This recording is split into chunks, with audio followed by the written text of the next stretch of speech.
Pentagon. The day before 9/11, Secretary of Defense Donald Rumsfeld declared war, not on foreign terrorists. The adversary is closer to home. It's the Pentagon bureaucracy. He said money wasted by the military poses a serious threat. In fact, it could be said that it's a matter of life and death. Rumsfeld promised change, but the next day, the world changed. And in the rush to fund the war on terrorism, the war on waste seems to have been forgotten. My 03 budget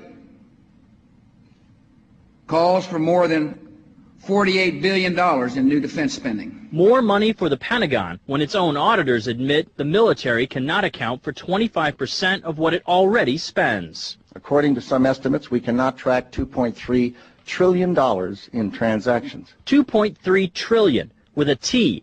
That's $8,000 for every man, woman, and child in America. To understand how the Pentagon can lose track of trillions, consider the case of one military accountant who tried to find out what happened to a mere $300 million. We know it's gone, but we don't know what they spent it on.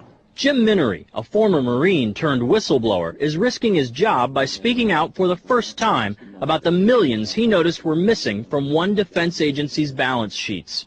Minery tried to follow the money trail, even crisscrossing the country looking for records. The director looked at me and he says, "Why do you care about this stuff?"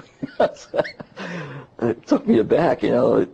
My supervisor asked me why I care about doing a good job. So he was reassigned and says officials then covered up the problem by just writing it off. They got to cover it up. That's where the corruption comes in. They've got to cover up the fact that they can't do the job. The Pentagon's Inspector General partially substantiated several of Minery's allegations, but could not prove officials tried to manipulate the financial statements. 20 years ago, Pentagon employee Franklin C. Spinney made headlines exposing what he calls the accounting games.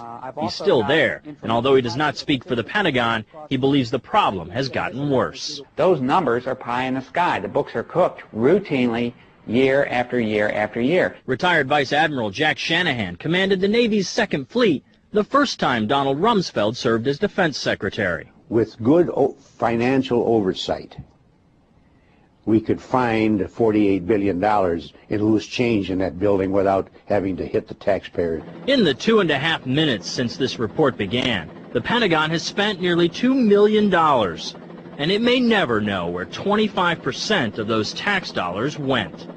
In Los Angeles, I'm Vince Gonzalez for Eye on America.